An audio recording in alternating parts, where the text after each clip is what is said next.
Welcome to ഇംബർഗ്. So നമ്മൾ നോക്കാൻ പോകുന്ന പൊസോളജിയാണ്. സോ എന്താണ് പൊസോളജി, അതിന്റെ ആവശ്യം എന്തായിരുന്നു? ഇപ്പം നമുക്ക് അങ്ങനെ പൊസോളജിയുടെ ആവശ്യമില്ല, എന്നാൽ തന്നെയും ആവശ്യമുണ്ടും താനും. ഏറ്റവും കൂടുതൽ ക്വസ്റ്റ്യൻസ് പൊസോളജി കോമ്പറ്റേറ്റീവ് എക്സാംസിലൊക്കെ എപ്പോഴും ചോദിച്ച് കാണാറുണ്ട്. സോ പണ്ട് കാലങ്ങളിലൊക്കെ നമ്മൾ കോമ്പൗണ്ടിങ് ചെയ്യുന്ന സമയത്ത് നമുക്ക് ഈ പൊസോളജിയുടെ ആവശ്യമുണ്ട്. അതായത് ഇപ്പൊ നമുക്ക് പണ്ടൊക്കെ ബൾക്ക് പൗഡേഴ്സ് ആയിരിക്കും ഉണ്ടായിരിക്കും. ഈ പൗഡേഴ്സ് ഒക്കെ നമുക്ക് കുഞ്ഞു കുട്ടികളുടെ കണക്കാക്കിയിട്ടും അല്ലെങ്കിൽ വലിയ ആൾക്കാരുടെ കണക്കാക്കിയിട്ടും ഒക്കെ നമുക്ക് ചില സമയത്ത് ഡൈല്യൂട്ട് ചെയ്യേണ്ടി വരും, അല്ലെങ്കിൽ നമുക്ക് കോൺസെൻട്രേഷൻ കൂട്ടി കൊടുക്കേണ്ടി വരും. അപ്പൊ അങ്ങനെയൊക്കെ ആവശ്യമുള്ള സമയത്ത് ഈ പൊസോളജി എന്ന് പറയുന്നത് ഭയങ്കര ഇമ്പോർട്ടന്റ് ആയിരുന്നു. അപ്പൊ ഇപ്പോഴൊക്കെ നമുക്ക് ഞാൻ ഓൾറെഡി പറഞ്ഞ റെഡിമെയ്ഡ് അല്ലെങ്കിൽ റെഡി ടു മെയ്ഡ് നമുക്ക് ഡ്രഗ്സുകൾ അവൈലബിൾ ആയതുകൊണ്ട് നമുക്ക് വേറെ ആവശ്യമൊന്നുമില്ല. നമുക്ക് ചിലപ്പോൾ വെള്ളത്തിലേക്ക് കുടിച്ചാൽ മതിയാകും, അല്ലാന്നുണ്ടെങ്കിൽ നമുക്ക് ഗുളി എടുത്ത് കഴിച്ചാൽ മതിയാകും. അപ്പൊ നമുക്ക് അതിന് ഇപ്പോഴും പ്രശ്നമില്ല. പണ്ട് അങ്ങനെ ആയിരുന്നില്ല, ഒരു ഡിഫറെന്റ് പെർസ്പെക്റ്റീവ് ആയിരുന്നു. സോ പൊസോളജി എന്ന് പറഞ്ഞ ഗ്രീക്ക് വേർഡ് പൊസോ ലോഗോസ് എന്ന് പറഞ്ഞ രണ്ട് വാക്കിൽ നിന്നാണ് വന്നത്. How much and science. ഇതൊരു സയൻസ് ആണല്ലോ, അതായത് എത്ര ക്വാണ്ടിറ്റി ഡോസേജിനെ പറ്റിയൊക്കെ പഠിക്കുന്ന ഒരു സയൻസ് ആണെന്നുള്ളതാണ്. സോ ഡെഫിനിഷൻ നിങ്ങൾ വായിച്ചാൽ മതി, അത് അത്ര വലിയ ഇമ്പോർട്ടൻ്റ് ആയ കാര്യമൊന്നുമല്ല. So factors affecting posology. So drug pharmacokinetic varies with ages. അതായത് ഇപ്പൊ സിമ്പിൾ ആയിട്ട് കൈനറ്റിക് എന്ന് വെച്ചാൽ മൂവ്മെന്റ് അല്ലെ. ഇപ്പൊ നമ്മളൊരു മരുന്ന് ഉള്ളിലേക്ക് കഴിച്ച് അത് സ്റ്റൊമക്കിൽ വന്ന് സ്റ്റൊമക്കിൽ നിന്ന് ഇൻഡസ്റ്റൈനിലേക്ക് പോയി പുറത്തേക്ക് എലിമിനേറ്റ് ആവുന്നു. അപ്പൊ ഈ സ്റ്റൊമക്കിലേക്ക് വരുമ്പോൾ ഇവിടെ നമുക്ക് അബ്സോർപ്ഷൻ നടക്കുന്നുണ്ട്. ഇനി അത് മാത്രമല്ല, ഇൻഡസ്റ്റൈൻ വന്നാൽ ഇൻഡസ്റ്റൈനിലും അബ്സോർപ്ഷൻ നടക്കുന്നുണ്ട്. അബ്സോർപ്ഷൻ നടന്നതിന് ശേഷം നമ്മളെ ബോഡിയിലേക്ക് അത് ഡിസ്ട്രിബ്യൂട്ട് ചെയ്യുന്നുണ്ടാകും അല്ലെ. അതിനുശേഷം മെറ്റാബോളിസം നടക്കുന്നുണ്ടായിരിക്കും. ഈ മെറ്റാബോളിസം നടക്കുമ്പോഴാണ് നമുക്ക് എന്ത് സംഭവിക്കുക, നമ്മളെ ബോഡിയിൽ ആ തെറാപ്യൂട്ടിക് എഫക്റ്റ് കിട്ടുക. അല്ലെങ്കിൽ നമുക്ക് പനിയാണെന്നുണ്ടെങ്കിൽ പാരസ്റ്റമോൾ കഴിക്കുമ്പോൾ പാരസ്റ്റമോൾ അബ്സോർബ് ചെയ്ത് ഡിസ്ട്രിബ്യൂട്ട് ചെയ്ത് മെറ്റാബോളൈസൈൻ ആകുമ്പോൾ അല്ലെങ്കിൽ മെറ്റാബോളൈറ്റ് ആകുമ്പോഴാണ് നമുക്ക് എന്ത് സംഭവിക്കുക, തെറാപ്യൂട്ടിക് എഫക്റ്റ് കിട്ടുക. അതിനുശേഷം എലിമിനേറ്റ് ആകുന്നു. അപ്പൊ ഈ pharmaco kinetic property, absorption, distribution, metabolism, elimination, ADME എന്ന് പറയുന്നത് ഏജ് അനുസരിച്ച് മാറിക്കൊണ്ടേയിരിക്കും അല്ലെ. സോ കുഞ്ഞു കുട്ടികളിൽ വേറെ രീതിയിലാണ്, വലിയ ആൾക്കാരിൽ വേറെ രീതിയിലാണ്. അപ്പൊ കുഞ്ഞു കുട്ടികൾ കുറഞ്ഞ ഡോസ് മതി, വലിയ ആൾക്കാർക്ക് ഒരുപാട് ഡോസ് ആവശ്യമാണ്. അപ്പൊ അതുകൊണ്ട് തന്നെ ഈ പൊസോളജി അല്ലെങ്കിൽ വെയിറ്റ് ഡോസ് കാൽക്കുലേഷൻ വളരെ അത്യാവശ്യമാണ്. ഇനി സെക്സ്, അതായത് സ്ത്രീകളിലും പുരുഷന്മാരിലും വെച്ച് കമ്പയർ ചെയ്യുമ്പോൾ അവിടെയും വ്യത്യാസമുണ്ട്. ലൈക്ക് മോർഫിൻ, ബാർബിച്ചുറേറ്റ്സും ഒക്കെ സ്ത്രീകളിൽ പെട്ടെന്ന് എന്ത് ചെയ്യുന്നു, എക്സൈറ്റ്മെന്റ് കൊണ്ടുവരുന്നു എന്നുള്ളതാണ്. അതായത് ഇപ്പോൾ നമ്മൾ സെഡേഷൻ ഒക്കെ നോക്കുകയാണെന്നുണ്ടെങ്കിൽ സ്ത്രീകളിൽ പെട്ടെന്ന് സെഡേഷൻ വരികയും മെന്നിന് അത് കുറവുമായിരിക്കും. അതായത് ആണുങ്ങൾക്ക് ഇച്ചിരി ഒരു ബലമൊക്കെ ഉണ്ടെന്ന് പറയില്ല, അതേപോലെ തന്നെ അവർക്ക് ഇച്ചിരി പെട്ടെന്ന് സെഡേഷൻ വരില്ല.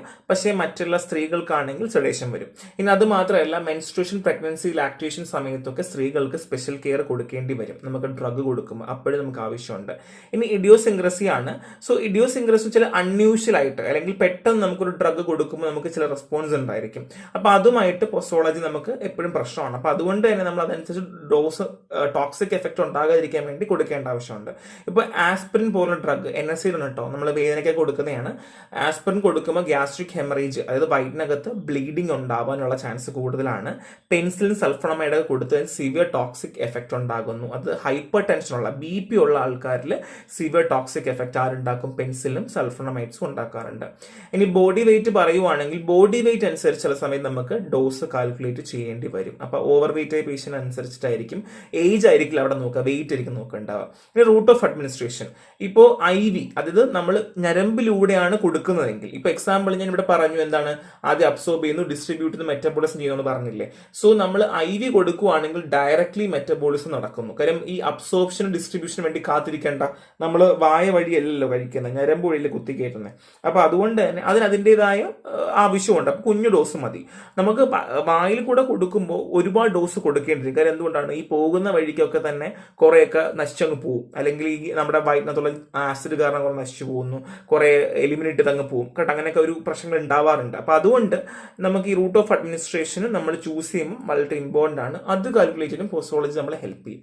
പിന്നെ ടൈം ഓഫ് അഡ്മിനിസ്ട്രേഷൻ ആണ്. ഇപ്പൊ നമ്മൾ ആഹാരത്തിന്റെ കൂടെ നമ്മൾ മരുന്ന് കൊടുക്കുവാണെങ്കിൽ ചില സമയത്ത് നമുക്ക് അത് അബ്സോർപ്ഷനെ കുറയ്ക്കാറുണ്ട്. അതുകൊണ്ട് തന്നെ ചിലപ്പോൾ എംപ്റ്റി സ്റ്റൊമക്കിൽ, അതായത് വയറ്റിനകത്ത് ഫുഡൊന്നും ഇല്ലാത്ത സമയത്ത് നമുക്ക് കൊടുക്കേണ്ടി വരും. അതുകൊണ്ടാണ് നമ്മൾ അന്റാസിഡ് ഒക്കെ ആഹാരത്തിന് മുന്നേ കൊടുക്കുന്നത്. ഇപ്പൊ അയൺ, കോട്ട് ലിവർ ഒക്കെ നമ്മൾ ആഹാരത്തിന് മുന്നേ കൊടുത്തു കഴിഞ്ഞാൽ നമുക്ക് എന്ത് ചെയ്യും, പെട്ടെന്ന് നമുക്ക് അബ്സോർബ് ആകും എന്നുള്ളതാണ്. ഇനി അത് മാത്രമല്ല, പ്രസൻസ് ഓഫ് ഡിസീസ്, ചില അസുഖങ്ങളുള്ള ആൾക്കാരിൽ മെറ്റാബോളിസത്തിനെയും എക്സ്ക്രീഷനെയും അഫക്ട് ചെയ്യും. സോ മെറ്റാബോളിസം പ്രോപ്പർ ആണെങ്കിൽ എന്ത് നടക്കുള്ളൂ, തെറാപ്യൂട്ടിക് എഫിക്കസി കാണിക്കത്തുള്ളൂ. അപ്പൊ അതും പ്രശ്നമുണ്ട്. അപ്പൊ ലിവർ ഡിസീസ് ഉണ്ടെങ്കിൽ അതനുസരിച്ച് പ്രശ്നമുണ്ട്. ഇപ്പോൾ example ബാർബിട്രേറ്റ്സ്, ക്ലോർപ്രോമസിനൊക്കെയാണ്.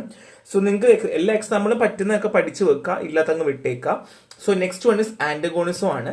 So when one drug oppose the action of another drug, അതായത് ഇപ്പൊ നമുക്ക് പാരസ്റ്റമോൾ പനി കുറയ്ക്കാൻ വേണ്ടി നമ്മൾ ഹെൽപ്പ് ചെയ്യുന്നുണ്ടെങ്കിൽ അതിന്റെ കൂടെ നമ്മൾ വേറൊരു ഡ്രഗ് കൊടുക്കുവാണ്, ഇപ്പം അസ്ട്രോമൈസിൻ അല്ലെങ്കിൽ വേറെ ഏതെങ്കിലും ഡ്രഗ് കൊടുക്കുവാണെന്നുണ്ടെങ്കിൽ ഈ പാരസ്റ്റമോളിന്റെ എഫക്റ്റിനെ എന്ത് ചെയ്യുന്നു, പാടെ അങ്ങ് മാറ്റിക്കളയുന്നു അല്ലെങ്കിൽ നശിപ്പിച്ച് കളയുന്നു. ഞാൻ ചുമ്മാ എക്സാമ്പിൾ പറഞ്ഞാണ്, ഇങ്ങനെയല്ല കേട്ടോ, ഞാൻ ചുമ്മാ എക്സാമ്പിൾ പറഞ്ഞതാണ്. സോ ഇപ്പൊ എക്സാമ്പിൾ പറയുന്നത് മിൽക്ക് ഓഫ് മെഗ്നീഷ്യ ഒക്കെ ആണെങ്കിൽ ആസിഡ് പോയിസണിങ്ങിനെ ന്യൂട്രലൈസസ് ചെയ്യും.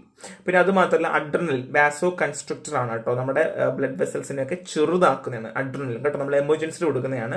അഡ്രിനൽ കൊടുക്കുവാണെങ്കിൽ ന്യൂട്രലൈസ് അസറ്റിൽ കൊളൈൻ. സോ അസറ്റിൽ കൊളൈൻ പോലുള്ള ഡ്രഗിനെ അഡ്രിനൽ എന്ത് ചെയ്യുന്നു ന്യൂട്രലൈസ് ചെയ്ത് കളയും. അപ്പൊ അതുകൊണ്ട് ഒരുമിച്ച് നമുക്ക് കൊടുക്കാൻ പറ്റില്ല. So next one is accumulation ആണ്. Drug with slow excretion can accumulate and cause toxicity for repeat administration. So നമ്മളെ ബോഡിയിൽ നിന്ന് മെറ്റബോളിസം കഴിഞ്ഞ് എലിമിനേഷൻ ഫേസ് ഉണ്ടല്ലോ, എലിമിനേഷൻ പയ്യെ നടക്കുന്നത്. അതായത് എലിമിനേഷൻ നടക്കുന്നില്ല എന്നുണ്ടെങ്കിൽ അതിനർത്ഥം എന്താണ്, നമ്മളെ ബോഡിയിൽ ഡ്രഗിന്റെ അളവ് ഉണ്ട് നിർത്തം. അപ്പൊ നമ്മൾ വീണ്ടും വീണ്ടും ഡ്രഗ് കൊടുക്കുക, അപ്പൊ എന്ത് സംഭവിക്കും, ബോഡിയിൽ ഡ്രഗിന്റെ അളവ് കൂടും. അപ്പൊ എന്ത് സംഭവിക്കും, ടോക്സിറ്റി സംഭവിക്കും, അല്ലെങ്കിൽ നമുക്കത് പ്രശ്നമായിട്ട് മാറും എന്നുള്ളതാണ്. അപ്പൊ അതാണ് അക്യുമുലേഷൻ പറയാം. ഡിജിറ്റാലിസ്, എമറ്റിൻസ് ഒക്കെ എക്സാമ്പിൾ ആണ്. Next one is addictive effect ആണ്. ഇത് നമ്മൾ 2 ഡ്രഗുകൾ ഒരുമിച്ച് കൊടുക്കുകയെന്ന് വെച്ചോളൂ. അപ്പൊ ഈ 2 ഡ്രഗുകളും കൂടെ ചേർന്നിട്ട് ഒറ്റ ആക്ഷൻ കിട്ടും. അതായത് A+B എന്ന് പറഞ്ഞാൽ AB ആക്ഷൻ ആയിട്ട് കാണിക്കും. സോ അത് ചില സമയത്ത് നമുക്ക് നല്ലതാണ്, ചില സമയത്ത് പ്രശ്നമാണ്. സോ എഫിഡ്രിനും അമിനോഫിലിനും ഒരു ബ്രോങ്കിൽ ആസ്മ ട്രീറ്റ്മെന്റിന് വേണ്ടി ഉപയോഗിക്കാറുണ്ട്. സോ ബ്രോങ്കിൽ ആസ്മ ട്രീറ്റ്മെന്റ് എന്ത് ചെയ്യാറുണ്ട്, എഫിഡ്രിനും അമിനോഫിലിനും ഉപയോഗിക്കാറുണ്ട്. രണ്ടും കൂടെ കൊടുക്കുമ്പോൾ എന്ത് ചെയ്യുന്നു, അത് ഇൻഡിവിജ്വൽ ആക്ഷൻ കൂട്ടുവാണ് ചെയ്യേണ്ടത് കേട്ടോ. സോ അത് ഒന്നെങ്കിൽ എയുടെയും ബിന്റെയും കൂട്ടാം, ഇല്ലെങ്കിൽ ഒരുമിച്ചും കൂട്ടാം. ഇപ്പൊ നമ്മളിവിടെ പറയുന്ന അഡിക്റ്റീവ് എഫക്റ്റിൽ combined pharmacological action of 2 drug equal the sum of their individual action. So ഓരോന്നിന്റെ ഇൻഡിവിജ്വൽ ആക്ഷൻ എന്നു ഈക്വൽ ദ സം ആക്കുവാണ് ചെയ്യുക, ടോട്ടൽ സം ആക്കി മാറ്റുവാണ് ചെയ്യേണ്ടാവുക. നെക്സ്റ്റ് വൺ സൈനർജിസം ആണ്. 2 അല്ലെങ്കിൽ അതിൽ കൂടുതൽ ഡ്രഗ് നമ്മൾ കൊടുക്കുമ്പോൾ തെറാപ്യൂട്ടിക് എഫക്ട് കൂട്ടുന്നു. ഇപ്പൊ പനിക്ക് വേണ്ടി 2 ഡ്രഗ് കൊടുക്കുവാണെങ്കിൽ പനീന്റെ അളവ് കുറച്ച് തെറാപ്യൂട്ടിക് എഫിക്കസി കൂട്ടുവാണ്. സോ എക്സാമ്പിൾ പ്രൊക്കൈന് നമ്മൾ അഡ്രിനലോട്ട് കമ്പൈൻ ചെയ്യുവാണെങ്കിൽ പ്രൊക്കൈന്റെ ആക്ഷൻ കൂടും. സോ നമ്മൾ ലോക്കൽ അനസ്തെറ്റിക്സിനൊക്കെ ക്ലാസിഫിക്കേഷനിൽ വരുന്നതാണ്. സോ അതൊക്കെ പിന്നെ നമുക്ക് നോക്കാം. സോ പ്രൊക്കൈൻ അഡ്രിനലോട്ട് കമ്പൈൻ ചെയ്യുമ്പോൾ എന്ത് ചെയ്യുന്നു, പ്രൊക്കൈന്റെ ആക്ഷൻ കൂട്ടുന്നു. So next one is tolerance ആണ്. ഹയർ ഡോസ് ആവശ്യമാണ് നമുക്ക്. ഇപ്പൊ പണ്ടുള്ള ആൾക്കാർക്ക് എങ്ങനെയാണ്, ആദ്യം 1 പെഗ് കുടിക്കുന്നു, ഒന്നും ആവില്ല, പിന്നെ 2 പെഗ്ഗാക്കുന്നു, 3 പെഗ്ഗാക്കുന്നു. അതുപോലെ ആൽക്കഹോളിസം തന്നെയാണ് ഏറ്റവും വലിയ എക്സാമ്പിൾ. സോ നമുക്ക് വീണ്ടും വീണ്ടും അളവ് കൂട്ടിയാലേ നമുക്ക് റെസ്പോൺസ് കിട്ടുള്ളൂ. അങ്ങനെ നമ്മൾ ടോളറേറ്റ് ചെയ്യും. ആന്റിബയോട്ടിക് ഒക്കെ എക്സാമ്പിൾ ആണ് കേട്ടോ. സോ ആന്റിബയോട്ടിക് റെസിസ്റ്റൻസ് ഒക്കെ പറയില്ല, അത് ഇതിന്റെ എക്സാമ്പിൾ പോലെയാണ്. നമ്മൾ ആന്റിബയോട്ടിക് മാറ്റി മാറ്റി കൊടുക്കില്ല, അത് റെസിസ്റ്റൻസ് ഫോം ചെയ്യുന്നതാണ്, ഒരു കൈൻഡ് ഓഫ് ബോഡി ടോളറേറ്റ് ചെയ്യുന്ന പോലെ കേട്ടോ. So occurs with oral and parallel administration. നമ്മൾ ഓറലി കൊടുക്കുന്ന മെഡിസിനും പാരലൽ അഡ്മിനിസ്ട്രേഷനും ഒരേപോലെ ബാധിക്കാറുണ്ട്. And zero tolerance. Pseudo tolerance വെച്ചാൽ നമ്മൾ ഓറൽ അഡ്മിനിസ്ട്രേഷന് മാത്രം ബാധിക്കുന്നതാണ്. ട്രൂ ടോളറൻസും ഉണ്ട്, സ്യൂഡോ ഉണ്ട്. ട്രൂ എന്ന് വെച്ചാൽ ഓറലും പാരലലും കൊടുത്ത് നടക്കുന്ന ടോളറൻസ് ആണ് ട്രൂ ടോളറൻസ്. അങ്ങനെയാണെങ്കിൽ സ്യൂഡോ ടോളറൻസ് എന്താണ് അർത്ഥം, അതായത് occurs only with oral administration. So next one is tachyphylaxis ആണ്. So rapid diminished response to a drug after repeat administration short interval due to receptor blockage.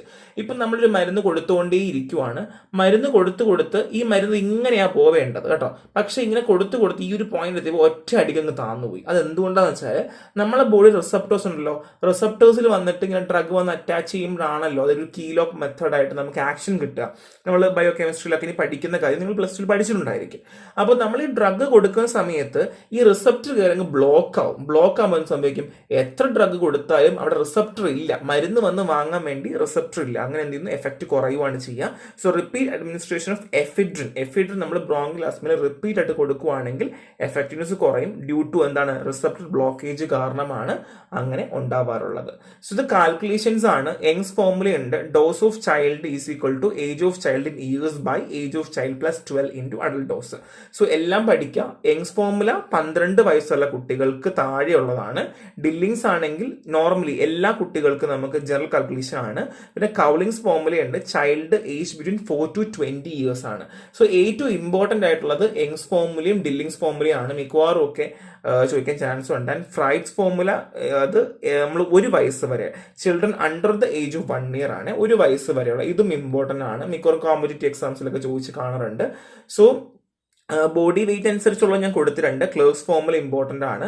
Calculation based on surface area ഉണ്ട്. So കാൽസ് ഫോർമുലയാണ്. So basically നമുക്ക് body വെയിറ്റും ഏജും ആണ് കൂടുതൽ important. കാരണം surface area നമ്മൾ അങ്ങനെ consider ചെയ്യില്ല. കാരണം നമ്മൾ കുട്ടികളുടെ ബോഡി സർഫസ് ഏരിയ വെച്ച് നോക്കുന്നത് നമുക്ക് അതൊക്കെ ഭയങ്കര ബുദ്ധിമുട്ടായ കാൽക്കുലേഷൻ ആയതുകൊണ്ട് മിക്കവാറും ചോദിക്കുക ബോഡി വെയിറ്റ് ഏജും ഒക്കെ ആയിട്ട് ബന്ധപ്പെടുത്തിയായിരിക്കും. സോ ഇത് നമ്മുടെ സമ്മറിയാണ്, നമ്മൾ പഠിച്ച കാര്യങ്ങളും സമ്മറിയുമാണ്. സോ നിങ്ങളത് നോക്കി വായിച്ചോളാം. ഇറ്റ്സ് വെരി ഈസി, എളുപ്പമാണ് കേട്ടോ. ക്ലാസ് ഒക്കെ ഭയങ്കര നമുക്ക് നോട്ടുകളും ഒക്കെ എളുപ്പമാണ്. നമ്മൾ ആ ഒരു കൺസെപ്റ്റ് പഠിച്ചു കഴിഞ്ഞാൽ നമുക്ക് മനസ്സിലാക്കി വെച്ചിരിക്കുക എന്നുള്ളത് അത്ര ടഫ് ഒന്നും അല്ല. അപ്പോൾ നന്നായിട്ട് വായിക്കാം. നെക്സ്റ്റ് ക്ലാസ്സിൽ കാണാം. Thank you.